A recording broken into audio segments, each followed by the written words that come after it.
ಬೆಳಗಾವಿಯಲ್ಲಿ ಗರಿಗೆದರಿದ DCC bank election. ನಮ್ದು ಜಾರಕಿಹೊಳಿ ಬಣ ಎಂದ ಶಾಸಕ ವಿಶ್ವಾಸ್ ವೈದ್ಯ. ನಮ್ಮ ಬಣ ಜಾರಕಿಹೊಳಿ ಬಣ, ಒನ್ ಅಂಡ್ ಓನ್ಲಿ ಜಾರಕಿಹೊಳಿ ಬಣ ಅಂತ ಮಾತನಾಡ್ತಾ ಹೋಗಿದ್ದಾರೆ. ಸೊ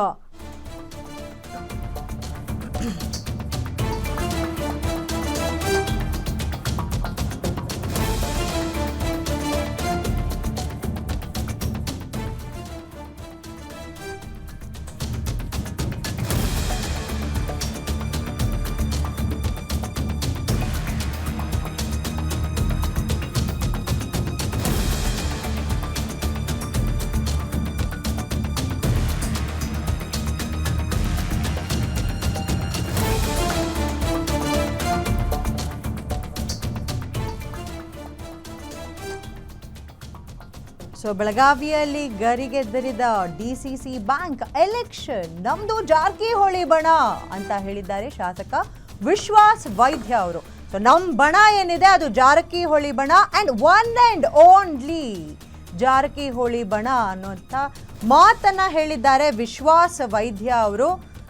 ಅವಿರೋಧ ಆಯ್ಕೆ ಆದ್ರೆ ನಮಗೆ ಫೋನ್ ಕರೆ ಬರಲ್ಲ, ನಿಮ್ಮ ಹಣೆ ಮೇಲೆ ನಮ್ಮ ಹಣೆ ಏನಿದೆ ಅದರ ಮೇಲೆ ಜಾರಕಿಹೊಳಿ ಮುದ್ರೆ ಇದೆ ಅನ್ನುವಂತಹ ಮಾತನ್ನ ಆಡಿದ್ದಾರೆ ವಿಶ್ವಾಸ್ ವೈದ್ಯ ಅವರು.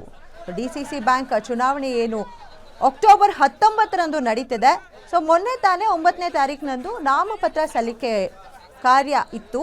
ಆ ಕಾರ್ಯದ ಟೈಮ್ನಲ್ಲಿ ಈ ಮಾತನ್ನ ಆಡಿದ್ದಾರೆ. ಸೊ ನಮ್ಮ ಕಾರ್ಯಕರ್ತರ ಜೊತೆ ಸಾಂಕೇತಿಕವಾಗಿ ಈ ಒಂದು ನಾಮಪತ್ರ ಸಲ್ಲಿಸುವಂತಹ ಸಂದರ್ಭದಲ್ಲಿ ಈ ಮಾತುಗಳನ್ನ ಆಡಿದ್ದಾರೆ. ಅವಿರೋಧ ಆಯ್ಕೆ ಆಗುವ ಚಾನ್ಸ್ ಇದೆ ಎಂದ ವಿಶ್ವಾಸ್ ವೈದ್ಯ ಅವರು.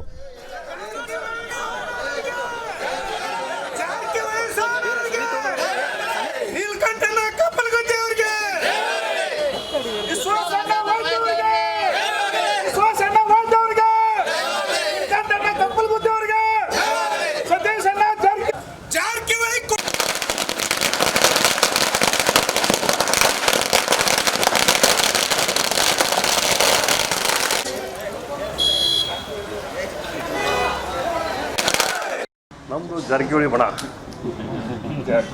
ಒನ್ ಆ್ಯಂಡ್ ಓನ್ಲಿ ಜಾರಕಿಹೊಳಿ ಬಣ. ನಾನು ನಿಲ್ಬೇಕಂತ ಹೇಳಿ ಇಚ್ಛೆ ಪಟ್ಟವಲ್ಲ. ನಾನು ಎಲ್ಲ ನಮ್ಮ 34 ಸೊಸೈಟಿಯ ಎಲ್ಲ ಅಧ್ಯಕ್ಷರಿಗೆ ಸದಸ್ಯರು ನಾನು ಒಂದು ಪೂರ್ವಭಾವಿ ಮೀಟಿಂಗನ್ನು ಮಾಡಿ ಪ್ರತಿಯೊಬ್ಬರನ್ನ ಕೇಳಿದೆ. ಯಾರಾದರೂ ನಿಲ್ಲೋರಿದ್ದರೆ ತಮಗೆ ಫಸ್ಟ್ ಪ್ರಿಫರೆನ್ಸ್ ಕೊಡೋಣ.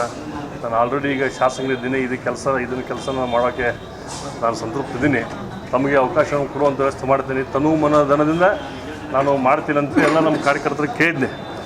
ಇಲ್ಲ ಮತ್ತು ಎದುರಾಳಿ ಬೇರೆಯವರು ಅವ್ರು ನಿಲ್ತಾ ಇದ್ದಾರೆ, ಅವಾಗ ಎಲ್ಲದಕ್ಕೂ ಸ್ಟ್ರಾಂಗ್ ಬೇಕಾಗುತ್ತೆ. ತಾವು ನಿಂತರೆ ಒಗ್ಗಟ್ಟಿನಿಂದ ನಾವು ಮಾಡ್ಬೋದು, ಇಲ್ಲಾಂದ್ರೆ ನಮ್ಮ ಟೀಮ್ ಹೊಡಿತೈತೆ ಅಂತ ಹೇಳಿದ್ರು. ಸೊ ಹೀಗಾಗಿ ಅವರೇ ನನಗೆ ಒಂದು ಎಕರೆ ಜಾಗವನ್ನು ಕೊಡಿಸಿ ನನಗೆ ಸದಸ್ಯನ ಮಾಡಿ 1 ವರ್ಷದ ನಂತರ ಆ ಒಂದು ಸೊಸೈಟಿಯ ನಿರ್ದೇಶಕರನ್ನು ಕೂಡ 1.5 ವರ್ಷದ ಹಿಂದೆ ಮಾಡಿದರು. ಸೊ ಡೆಲಿಗೇಷನ್ ಕೂಡ ನನಗೆ ಕೊಡಿಸಿ ನನಗೆ ಈ ಒಂದು ಸ್ಥಾನಕ್ಕೆ ತರುವಂಥ ವ್ಯವಸ್ಥೆನ ನಮ್ಮ ಕಾರ್ಯಕರ್ತರು ಮಾಡಿದ್ರು ಅಂತ ಭಾಳಷ್ಟು ಕಮ್ಮಿ ಹೇಳಿದೆ.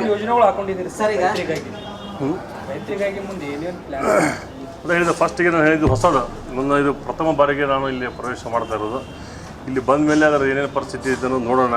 ಮೊಟ್ಟ ಮೊದಲಿಗೆ ರೈತರಿಗೆ ಬರುವಂಥ ಎಲ್ಲ ಸೌಲಭ್ಯಗಳನ್ನು ಪ್ರಾಮಾಣಿಕವಾಗಿ ಕೊಡಿಸುವಂಥ ಪ್ರಯತ್ನವನ್ನು ಖಂಡಿತವಾಗಿ ಮಾಡ್ತೀವಿ. ಜೊತೆಗೆ ಪತ್ರಗಳನ್ನು ಏನು ನಾವು ಸಾಲವನ್ನು 0 ಬಡ್ಡಿ ದರದಲ್ಲಿ ಡಿಸಿಸಿ ಬ್ಯಾಂಕ್ನಿಂದ ಕೊಡಮಾಡ್ತಾರೆ, ಅದನ್ನು ದ್ವಿಗುಣ ಮಾಡುವಂಥ ಕೆಲಸವನ್ನು ಖಂಡಿತವಾಗ್ಲೂ ಮಾಡ್ತೀನಿ.